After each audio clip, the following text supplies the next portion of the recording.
हर रोज एक नई कहानी देखने के लिए चैनल को सब्सक्राइब करें और बेल आइकन दबाना ना भूलें। सरिता शुरू से ही बहुत मेहनती थी। वो कुछ ना कुछ काम करती ही रहती। लेकिन वहीं दूसरी तरफ सरिता की बहू मानसी बहुत ही ज्यादा कामचोर थी। उससे एक भी काम नहीं होता था। एक बार सरिता की तबीयत बहुत खराब होती है, इसलिए वो अपने कमरे से बाहर नहीं आती और ना ही कोई काम करती है। शाम को जब सरिता थोड़ा बहुत ठीक महसूस करती है तो अपने कमरे से बाहर आती है और देखती है कि घर पूरा बिखरा पड़ा है। ये देखकर सरिता अपनी बहू मानसी के कमरे में जाती है। बहू, ओ बहू, ये क्या है? एक दिन मेरी तबीयत खराब क्या हो गई और मैंने घर का कोई काम नहीं किया, तो क्या ये तेरा फर्ज नहीं बनता घर के काम करने का? घर ऐसे ही गंदा अच्छा लग रहा है क्या तुझे? माँ जी, आपकी तबीयत खराब थी तो मैंने आपको तंग नहीं किया कि क्या आप भी खराब हालत में काम करोगी। और फिर मैंने ये भी सोचा कि जब आपकी तबीयत ठीक हो जाएगी तो आपके पास कोई तो काम होना चाहिए ना करने के लिए, वरना आपका मन भी कहाँ लगता है। इसीलिए मैंने कुछ भी नहीं किया। बहू, तू तो बस बहाने ही बनाती रह। अरे इतना कामचोर होना भी ठीक नहीं होता है। लोग सही कहते हैं कि शायद मैंने ही तुझे अपने सर पर बिठा रखा है, तभी तो तू इतनी आलसी होती जा रही है। माँ जी, अब वो सब तो आप जानो। मैंने आपके लिए बस काम छोड़ दिया था और अब तो आप बिल्कुल ठीक लग रही हो। तो जाओ ना, अपने काम पर लग जाओ और जल्दी से सारा काम खत्म कर लो। हाँ, यही तो काम बचा है ना मेरा। पहले जब मैं बहू बनकर आई थी इस घर में तब भी मैं ही काम किया करती थी, और अब मेरी बहू आ गई है तो भी मुझे ही काम करना पड़ रहा है। अरे बहू, तेरी तो किस्मत खुल गई है जो तुझे इतनी अच्छी सास मिली है। वहीं अगर तुझे कोई खड़ूस सास मिल गई होती ना, तब तो तेरा तबला बज गया होता। माँ जी, अब तो ये सब बदल नहीं सकता ना। अब तो आप ही मेरी सास हो, तो फालतू की बातें सोचकर क्यों परेशान हो रही हो? खुद को भी परेशान कर रही हो और मुझे भी। आपको तो काम करना अच्छा लगता है ना, तो करो। बहू, मुझे काम करना नहीं बल्कि मेहनत करना अच्छा लगता है, और तू भी मेहनत किया कर। वक्त का कुछ भरोसा नहीं होता, कब क्या हो जाए, इसीलिए खुद को सक्षम बना कर रखना चाहिए। मेरा क्या पता मैं आज हूँ, लेकिन जरूरी तो नहीं ना कि मैं कल भी रहूंगी, और मेरे ना रहने पर तो सब तुझे ही करना है। माँ जी, अब ना आप मुझे ऐसे मत समझाओ।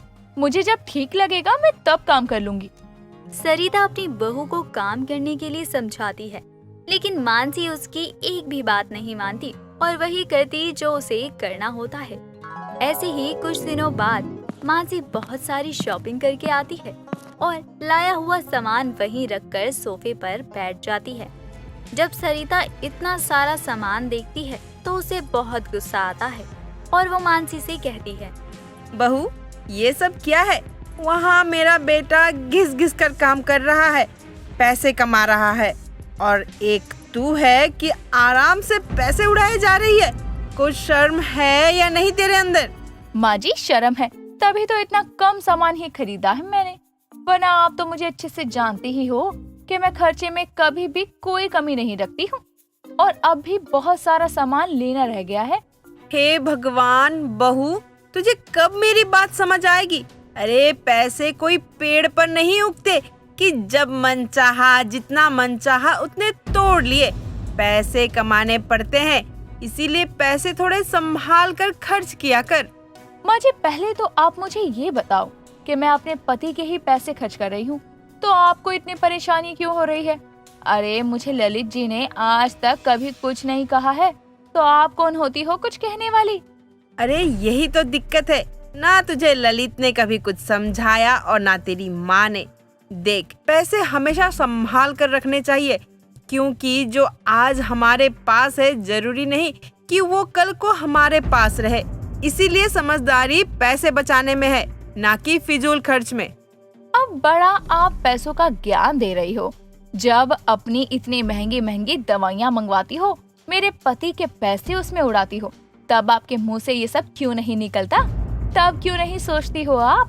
बहू, दवाई खाना मेरा कोई शौक नहीं है, मेरी जरूरत है, और मैं हमेशा जरूरत का सामान लेती हूँ। तो आपको कंजूसी करनी होगी। लेकिन मुझे तो नहीं करनी। मैं तो जैसे चाहती हूँ वैसे ही रहूंगी। आपको क्या? बहू, तू अपने हद में रहकर बात कर। मैं तेरी सास हूँ, ना कि तेरा पति या तेरी कोई दोस्त। जो जैसा मन चाहे वैसे ही बात कर लेगी तू मुझसे। मुझसे थोड़ा तमीज से बात कर, वरना मुझे आता है तमीज सिखाना। मुझे तमीज सिखाने से पहले ना खुद तो ना कुछ सीख जाओ। अरे अपने बेटे की कमाई खा रही हो, अपने बेटे की बीवी पर ही रौब जमा रही हो। अगर मैंने ललित जी को बोला ना तो वो आपको घर से निकाल देंगे। ये मेरा घर है, ललित मेरा बेटा है, वो मुझे घर से कभी नहीं निकाल सकता। तू माँ बेटे के बीच में जहर मत घोल। मैं तेरे भले के लिए समझा रही हूँ। अब भी समय है, सुधर जा। ये घर भले ही आपका हो, लेकिन ललित मेरे पति हैं। और अब आपने मेरे पति की कमाई का 1 रुपया भी लिया ना तो मैं ललित को लेकर इस घर से हमेशा के लिए चली जाऊंगी।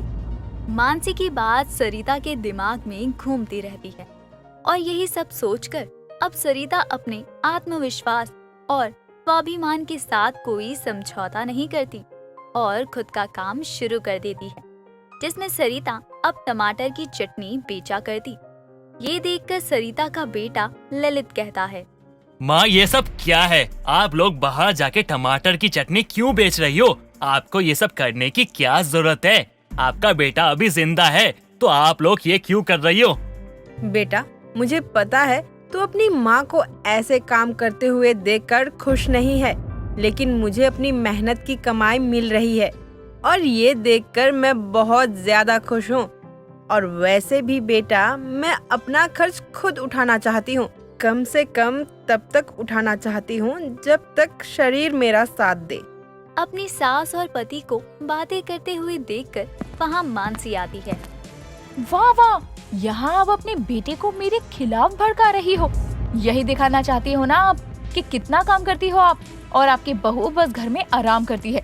नहीं बहू, मैं ऐसा कुछ भी नहीं बोल रही हूँ ललित को। बस करिए माँ जी, आपका ये घटिया चाल चलना बंद कर दीजिए। मैं आपको अच्छे से जानती हूँ, ऐसे खुद को गरीब दिखाना ताकि मेरा पति आप पर तरस खाकर कुछ पैसे दे दे, है ना? यही आपके दिमाग में चल रहा था ना? बस करो मानसी, बस करो। माँ कुछ कहती नहीं तो तुम क्या कुछ नहीं करती हो, लेकिन इसका मतलब ये नहीं है कि तुम कुछ भी बोलती जाओ, समझी तुम? अब तक तुमने जो कुछ भी कहा सारी बातें मैंने मानी, अपनी सारी तनख्वाह लाके तुम्हारे हाथ में दी, लेकिन तुम फिर भी मेरी माँ को ताने दे रही हो। तुम्हें शर्म आती है कि नहीं? ललित के कहने से मानसी चुप हो जाती है और आगे कुछ नहीं कहती।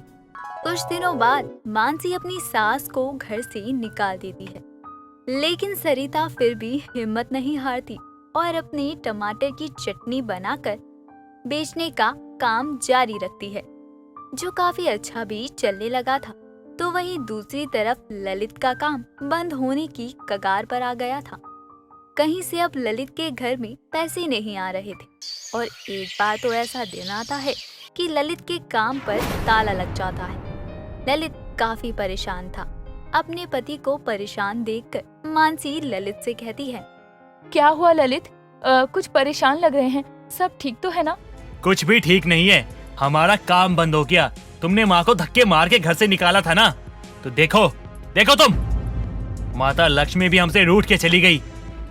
ऐसे ही चलता रहा ना तो कुछ दिनों में सड़क पे लोटा लेके तुम भीख मांगोगी। ललित की बात सुनकर मानसी को बहुत बुरा लगता है। दिन पे दिन हालात बद से बदतर होते जा रहे थे।